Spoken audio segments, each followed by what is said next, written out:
Hello, I'm going to talk about mouth breathing today. One of my clients said to me recently, I'm a mouth breather, because the consultant at the hospital had told her that that's what she did.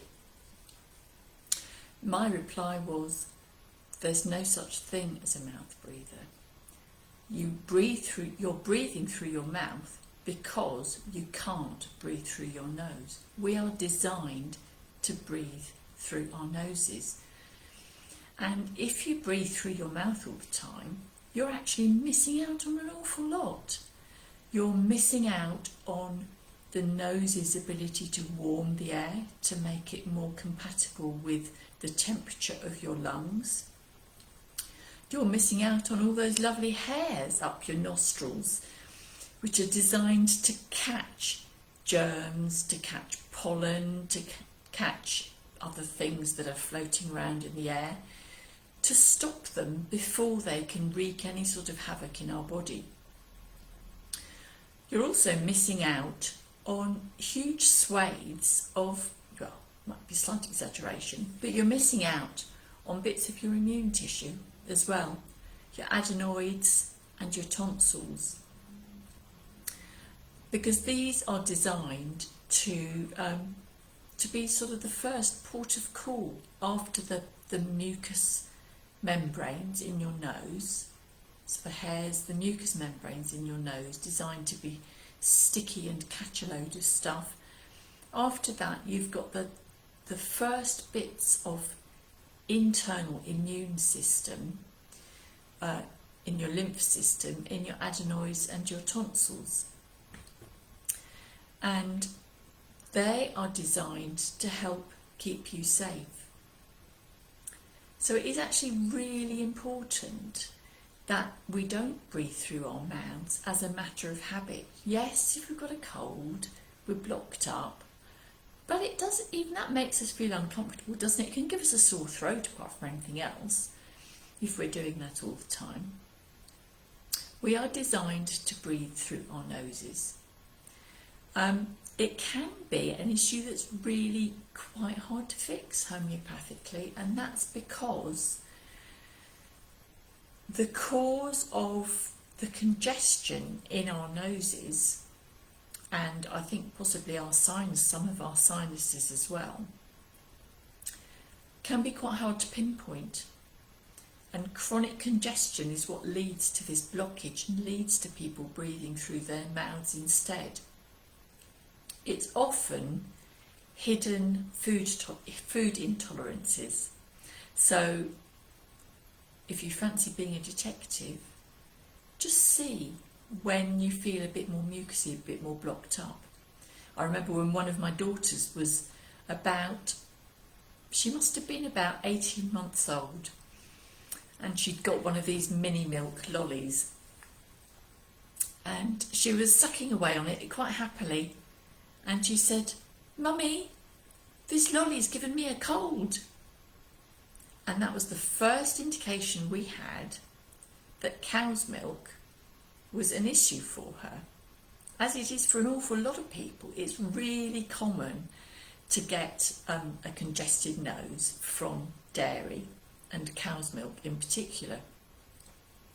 So we switched to coconut milk, and now you can get coconut milk lollies, so you don't have to miss out on the lollies. It was a bit harder then, but you've always got the juice ones.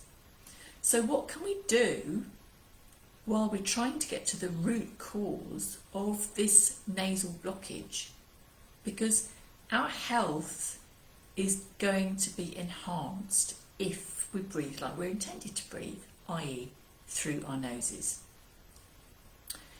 You can get things like this to use with babies if they've got a cold and they're very blocked up. Literally a syringe to suck the mucus out of their noses. And I think, ugh, but what a good idea.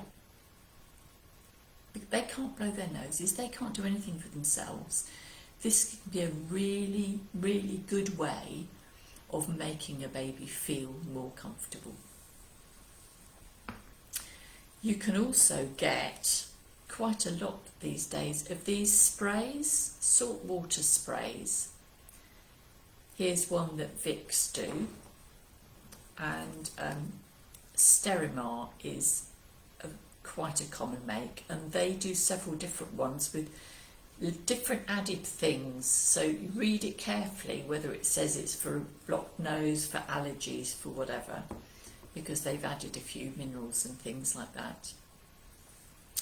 You can also, if you're feeling dedicated, get this sort of bottle which you can fill with salty water and use that to flush out your nose and flush out your sinuses. And you'll find that if you get into a routine of using any of these sorts of things, over a period of time, you will be breathing much more easily. And that will enhance the functioning of your immune system. So if you find that you are the sort of person who has a chronic blocked nose, yes, we all get them with colds, but if you have a chronic blocked nose, if you have a partner who snores really badly, the chances are that they have a chronically blocked nose too, and it really is something that they benefit from sorting out.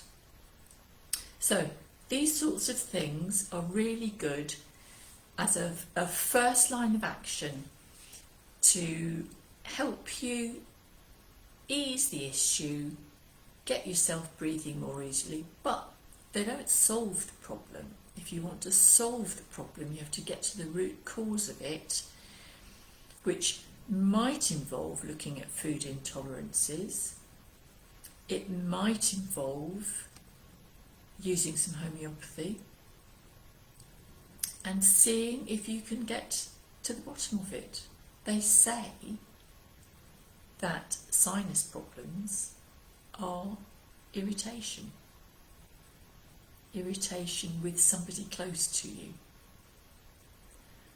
And if you're lying next to somebody who is snoring a lot, I have to say you do have a source of irritation very close to you if it's stopping you sleeping. And that isn't by the by, because that's a real issue for people too. These things do need to be sorted because they are stressing your immune system the whole time. They may seem trivial, these things that I'm saying about your immunity, but every little helps. And the more we can top ourselves up and the more we can support ourselves, then the better it is for us. So that's all for today.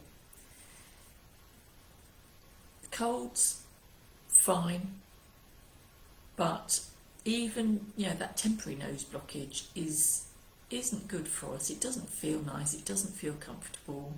So particularly chronic mouth breathing, please think about doing something about it, because it's not helping you in the long term.